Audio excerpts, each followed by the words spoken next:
Hello guys, जैसा कि आप लोगों ने देखा था कि 2019 के प्रीवियस ईयर क्वेश्चन पेपर में संविधान से, पॉलिटिकल साइंस से 4 से 5 क्वेश्चन पूछे जा रहे हैं। तो उसके लिए आज हम लूसेंट के संविधान, भारतीय संविधान को कवर करते हैं, जिसमें सबसे पहले भारतीय संविधान के विकास का संक्षिप्त इतिहास, 1757 की प्लासी लड़ाई और 1764 के बक्सर युद्ध को अंग्रेजों द्वारा जीत लिए जाने के बाद बंगाल पर ब्रिटिश ईस्ट इंडिया कंपनी ने शासन का शिकंजा कसा। इसी शासन को अपने अनुकूल बनाए रखने के लिए अंग्रेजों ने समय समय पर कई एक्ट पारित किए, जो भारतीय संविधान के विकास की सीढ़ियाँ बनी। वो निम्न हैं।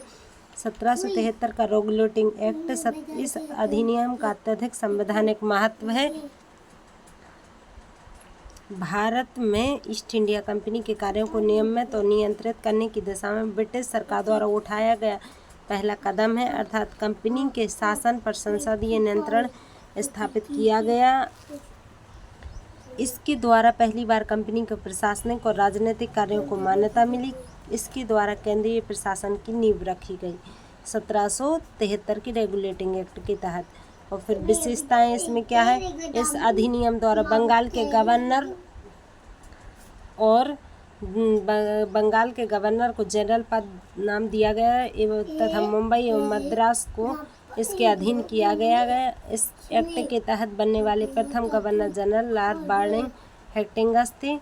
इस एक्ट के अंतर्गत कलकत्ता प्रेसिडेंसी में एक ऐसी सरकार स्थापित की गई जिसमें गवर्नर जनरल और उसकी परिषद के 4 सदस्य थे, जो अपनी सत्ता के उपयोग संयुक्त रूप से करते थे। इस अधिनियम के अंतर्गत कलकत्ता में 1774 में एक उच्चतम न्यायालय की स्थापना की गई, जिसमें मुख्य न्यायाधीश और 3 अन्य न्यायाधीश थे। इसके प्रथम मुख्य न्यायाधीश सर एलिजाह इम्पे थे। अन्य 3 न्यायाधीश चैम्बर्स, लिमिस्टर, हाइड। इसके तहत कंपनी के कर्मचारियों को निजी व्यापार करने और भारतीय लोगों से उपहार व रिश्वत लेने प्रतिबंधित कर दिया गया। इस अधिनियम के द्वारा ब्रिटिश सरकार को बोर्ड ऑफ डायरेक्टर के माध्यम से कंपनी पर नियंत्रण सशक्त हो गया।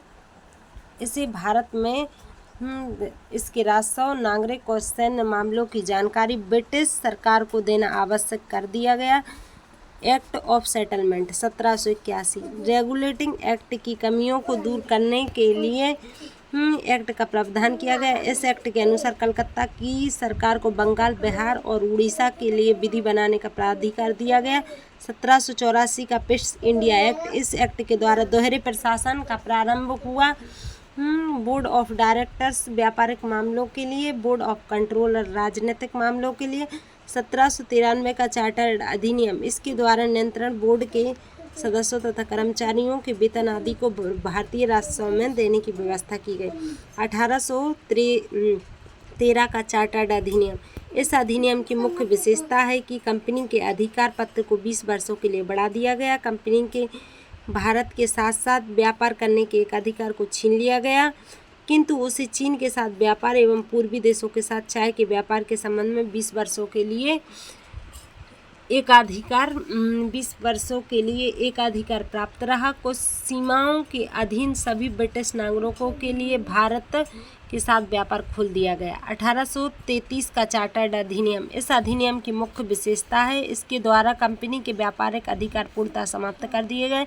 अब कंपनी का कार्य ब्रिटिश सरकार की ओर से मात्र भारत का शासन करना रह गया। बंगाल के गवर्नर जनरल को भारत का गवर्नर जनरल कहा जाने लगा। बम्बई तथा मद्रास की परिषदों की विधि निर्माण शक्तियों को वापस ले लिया गया। विधिक परामर्श हेतु गवर्नर जनरल की परिषद में विधि सदस्य के रूप में 4थे सदस्य को शामिल किया गया।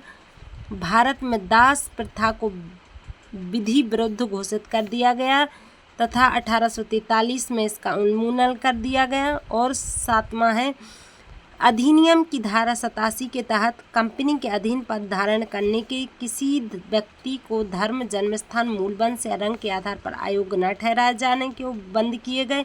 गवर्नर जनरल की परिषद को राजस्व के संबंध में पूर्ण अधिकार प्रदान करते हुए गवर्नर जनरल को संपूर्ण देश के लिए एक ही बजट तैयार करने का अधिकार दिया गया। भारतीय कानून का वर्गीकरण किया गया। इस कार्य के लिए विधि आयोग की नियुक्ति की व्यवस्था की गई। लॉर्ड मैकाले की अध्यक्षता में प्रथम विधि आयोग का गठन किया गया। और 1853 का चार्टर्ड अधिनियम। इस अधिनियम की मुख्य विशेषता है कि इस अधिनियम के द्वारा सेवाओं में नामजदगी का सिद्धांत समाप्त कर कंपनी के महत्वपूर्ण पदों की प्रतियोगी परीक्षाओं के आधार पर भरने की व्यवस्था की गई। इसके लिए 1854 में मैकाले समिति की नियुक्ति की गई। इस अधिनियम के द्वारा गवर्नर जनरल की परिषद की विधायी एवं प्रशासनिक कार्यों को अलग कर दिया गया। इसके तहत परिषद में नए पार्षद जोड़े गए जिन्हें विधान पार्षद कहा गया। 1858 का भारत शासन अधिनियम, ये इम्पोर्टेंट है। इस अधिनियम की विशेषताएं हैं। भारत का शासन कंपनी से लेकर ब्रिटिश क्राउन के हाथों में सौंपा गया। भारत में मंत्री परिषद की व्यवस्था की गई। 15 सदस्यों की भारत परिषद का सृजन हुआ। 8 ब्रिटिश सरकार द्वारा, 7 कंपनी के निदेशक द्वारा भारतीय मंडलों पर ब्रिटिश शासन का सीधा नियंत्रण स्थापित किया। मूल सम्राट के पद को समाप्त कर दिया। 6 अधिनियम के द्वारा board of directors, board of control को समाप्त कर दिया गया। भारत में शासन संचालन के लिए ब्रिटिश मंत्रिमंडल में एक सदस्य के रूप में भारत के राज्य सचिव की नियुक्ति की गई। वह अपने कार्यों के लिए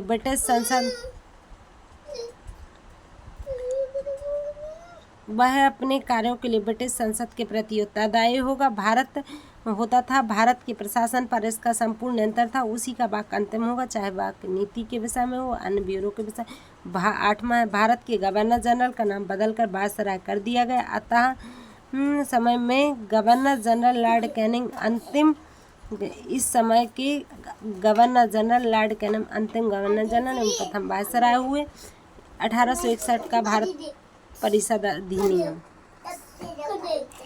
इस अधिनियम की विशेषताएं हैं। गवर्नर जनरल की कार्यकारिणी परिषद का विस्तार किया गया। विभागीय प्रणाली का प्रारंभ हुआ लॉर्ड कैनिंग के द्वारा।